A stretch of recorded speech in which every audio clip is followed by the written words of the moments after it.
आज की video parents के लिए स्पेशली है और उनके बच्चों के लिए भी।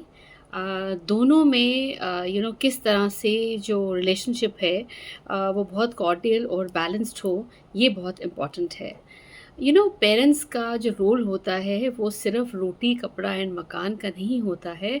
एक्चुअल में उनका काम होता है उन चीज़ों से उन्हें शेल्टर करना, एक्सटर्नल एनवायरनमेंट से उनको शेल्टर करना, जो पेरेंट्स की नॉलेज में होता ही नहीं है।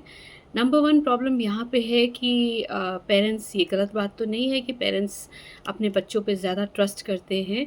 उन पे इतना उनको ट्रस्ट होता है कि वो सोचते हैं कि वो कभी गलती कर ही नहीं सकते। पर बच्चे तो बच्चे ही हैं।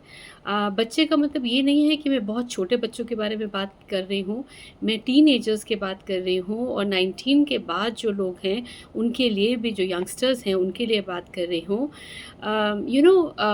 हमारी लाइफ में जैसा, मतलब हमारी लाइफ में होता था, तब इंटरनेट इतना होता ही नहीं था, नंबर वन। और आज जो है एक्सपोज़र इतना ज़्यादा है इंटरनेट का कि उसमें बहुत सी गलत चीज़ें भी, अच्छी चीज़ें भी होती हैं, पर गलत चीज़ें बहुत ज़्यादा अट्रैक्ट करती हैं, इन्फ्लुएंस करती हैं यूथ को, बच्चों को, हर किसी को, कि उससे हमें अपने बच्चों को, अपने स्टूडेंट्स को बचाना बहुत बहुत इम्पॉर्टेंट है। सो उसके लिए क्या किया जाए कि हमें पेरेंट्स को या टीचर्स को, दोनों को ही इनफैक्ट ऐसा एनवायरनमेंट क्रिएट करना चाहिए जो स्पाइंग एनवायरनमेंट नहीं हो, कि उनके ऊपर हम नज़र रखे हुए हैं ऐसे कि हाँ भाई, वो क्या कर रहे हैं, किसी को पीछे लगा दिया, ऐसा नहीं है। उनसे वार्तालाप कीजिए, उनसे बात कीजिए, उनसे कन्वर्स कीजिए। फॉर एग्ज़ाम्पल, अगर आपका बेटा है तो ये फ़र्ज़ बनता है कि बेटा जो होता है माँ के बहुत क्लोज़ होता है, no doubt about it. But जैसे-जैसे बेटा बड़ा होता है, वो अपने फ़ादर के साथ अकेले बैठ के कुछ चीज़ें जो है वो डिस्कस कर सकता है। अगर वो डिस्कस करने में बहुत शाई है, हेज़िटेट कर रहा है, तो ये फ़ादर का रोल यहाँ पे बहुत इम्पोर्टेंट है। वो ये है कि वो अपने बेटे को अपने पास बिठाए, उससे डिस्कस करे, वो ऐसा प्लेटफ़ॉर्म बना दे, ऐसा एनवायरनमेंट क्रिएट करे कि जो उनका बेटा है, वो खुद खुल के काम की बात कर सके और अपनी प्रॉब्लम डिस्कस कर सके।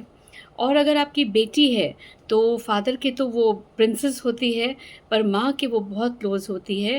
अगर वो अपनी माँ के साथ बात, कई बार होता है कि यंगस्टर्स जो होते हैं अपने पेरेंट्स से बात करना पसंद नहीं करते, उन्हें ऐसे लगता है पेरेंट्स हमें जज करेंगे, वो क्या सोचेंगे, वगैरह-वगैरह, बहुत कुछ उनके दिमाग में होता है। उनका कसूर नहीं है, हमारी अपब्रिंगिंग ही ऐसी हो जाती है। तो उससे ना कस्टमाइज़्ड अपब्रिंगिंग है हमारी, बड़े कंज़र्वेटिव टाइप के लोग हैं। हम जितना मर्ज़ी बोलें कि मॉडर्न ज़माना हो गया है, पर पहले जो होता था वो आज भी हो रहा है, ये तो आप आई होप मानेंगे ही। तो जो डॉटर है वो अपनी माँ के साथ शेयर करे, और अगर वो नहीं शेयर कर पा रही, तो यहाँ माँ का, जो मदर का जो रोल है, वो बहुत इम्पॉर्टेंट है। माँ अपनी बेटी के साथ बैठे, उससे गप्पे लड़ाए, उसे बाहर लेके जाए, उसके साथ चाहे वो गोलगप्पे खाने के लिए जाए, पर वो उसके साथ टाइम स्पेंड करे। और बातों-बातों में, माँ है तो उसे सब मालूम है कि किस तरह से कन्वर्स करना है, किस तरह से बात करना है। जो माँ होती है ना, कम पढ़ी लिखी हो या ज़्यादा पढ़ी लिखी हो, पर माँ माँ होती है, जैसे फ़ादर फ़ादर होता है। सो माँ अपनी बेटी से प्रोब कर सकती है। उसको ऐसा नहीं लगना चाहिए कि वो स्पाई कर रही है, बट वो पता तो लगा सकती है, क्या मेरी बेटी किसी प्रॉब्लम में तो नहीं है? क्या उसे कुछ ऐसी चीज़, कोई उसे तंग तो नहीं कर रही? जस्ट बिकॉज़ ऑफ, क्योंकि इंटरनेट जो है उसका एक्सपोज़र बहुत ज़्यादा है। कई बार बच्चे जो होते हैं गलत राह में भी पड़ जाते हैं। हमारा फ़र्ज़ है, हमारी ड्यूटी है, हमारी रिस्पॉन्सिबिलिटी है कि हम उसको उनमें से निकालें। क्या कहते हो? अगर आपको मेरी वीडियो पसंद आई हो, तो please like, comment and subscribe. Thank you so much.